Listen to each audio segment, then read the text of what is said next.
Hi friends, ఇదిగోండి separate exams రాసి correct గా 5 o'clock వదిలేరు. ఇంకా ఈ రోజు నుంచి అయితే పక్క 100% గ్యారంటీ నేను ఇస్తున్నాను. హాలిడేస్ ఇంక ఈ రోజు నుంచి ఎంజాయ్ అనమాట. ఎక్కడికి వెళ్తున్నాం ఇప్పుడు మనం? రాజు బామోస్. ఎందుకు? ఈరోజు నుంచి ఎగ్జామ్స్ లేవు. అది ఇంకా హాలిడేస్ అసలు ఫస్ట్ ఇప్పుడు కాలేజ్ అయితే మార్చి 21 నుంచి మార్చి 22 నుంచి ఎప్పటి వరకు? ఆగస్టు సెప్టెంబర్ దాకా. ఇప్పుడు వరకు అయితే మా అమ్మాయికి హాలిడేస్ అని చెప్పింది కానీ ఏ రోజు హాలిడేస్ లాగా లేదు. రోజు ఎగ్జామ్స్ కని ప్రిపేర్ అవ్వడం, పొద్దున్నే 3ంటికి 4ంటికి లేవడం, రాత్రి 11 గంటలు చదవడం ఇట్లాగే ఉండింది. ఇప్పుడు దాకా ఈ తీసుకురాడా దిగబెట్టాలి, ఈ ట్యూషన్ ఇయర్స్ అయిపోయి ఇంక ఈ రోజు అయితే ఇంకా ఎగ్జామ్స్ అయిపోయింది. ఇంక ఇప్పుడు రాజు మోమోస్కి వెళ్ళి అక్కడ నూడిల్స్ చైనీస్ నూడిల్స్ ఉంటాయి, బాగుంటాయి, బద్దిలా ఉంటాయి. మళ్ళీ చికెన్ మోమోస్, మటన్ మోమోస్, అన్ని ఫిష్, జ్యూసీ ఫిష్ అన్నీ ఉంటాయి. అది తినిపించాలి అండి. సరే ఎగ్జామ్స్ అయిపోయింది కదా, కొబ్బరికాయ కొడతారు పెళ్లి గుడికి. ఈ రోజు అయితే మా సదాక్షి కావాల్సిన ఎన్ని ఇప్పిస్తాను.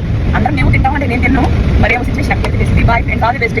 హాలిడేస్ అయితే ఎంజాయ్ చేద్దాం అనుకున్నాం ఫ్రెండ్స్. ఓకే, ఇప్పుడు దొరక అసలు కష్టమే కష్టం. రోజు పేరుకి హాలిడేస్ ఇప్పటికే రోజు నెలన్నర అయిపోయినా కూడా అసలు ఎప్పుడు హాలిడేస్ అయితే చేసి లేదు. ఎక్స్ట్రా ఏదో ఎగ్జామ్స్ రాస్తా. ఓకేనా, బాయ్.